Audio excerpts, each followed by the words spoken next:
Good morning. Wonderful people.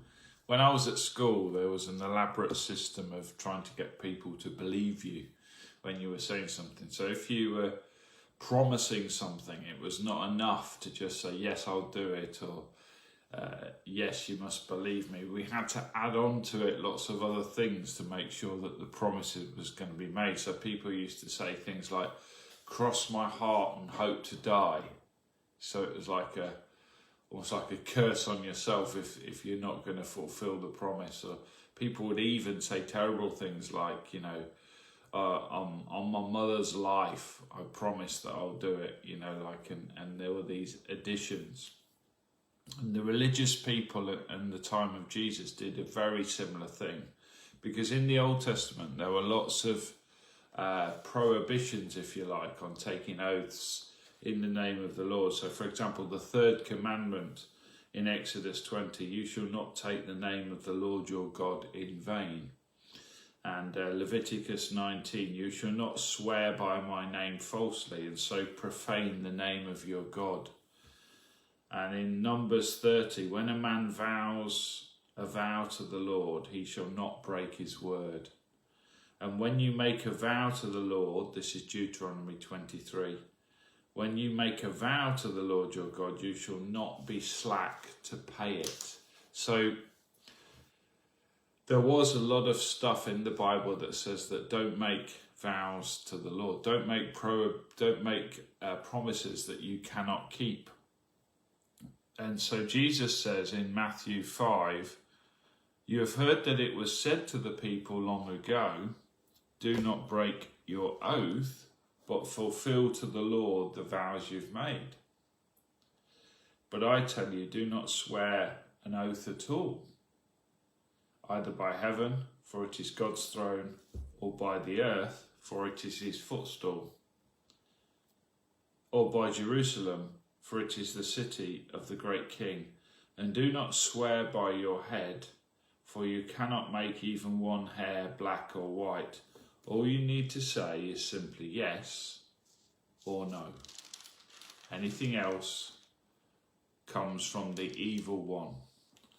So it's really interesting. So even though there were these prohibitions about making promises that you couldn't keep in the Old Testament, the religious people wanted to get out of these things, a bit like what we're talking about divorce. They wanted to get out of that.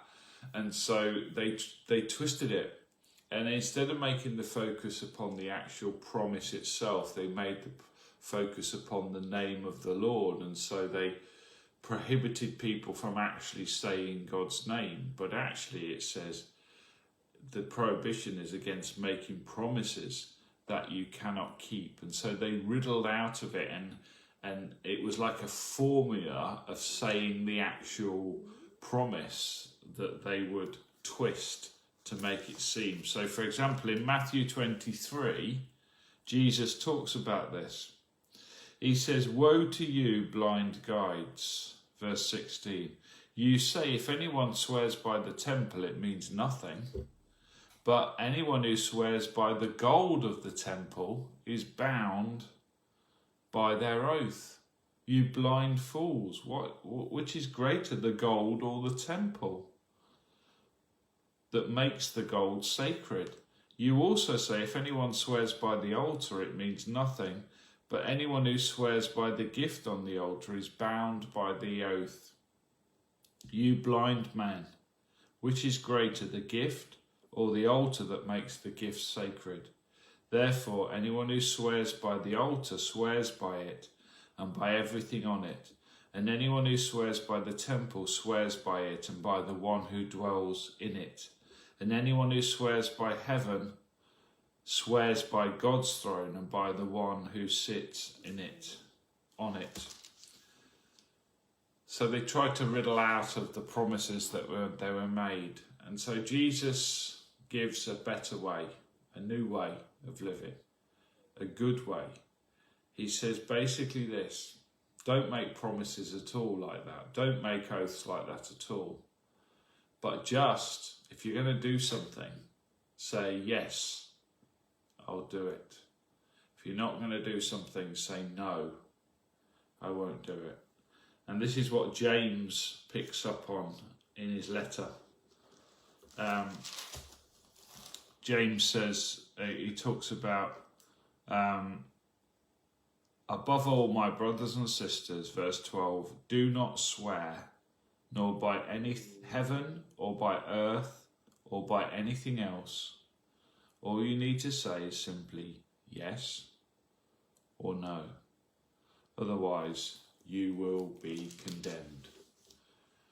So this is a high calling upon us, that we will be people of integrity, people of honesty, people of truth, that when the world needs to know who is really telling the truth, that they will be able to turn to you or I as Christians and trust that what we say is real, and that we don't have to add on to it vows and oaths and promises and everything else, but we are, whatever we say, our word is true.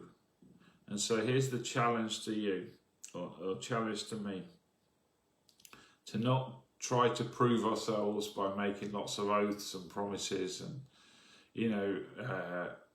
especially as we're making, sometimes we promise, oh yeah, but I'm going to do this over January, or I'm going to do this in the new year, and I'm going to do this, and we think we're making it better by making a promise or oath. Jesus said this: just say yes, or just say no. May you and I be people of truth, and make our yes, yes, and make our no, no.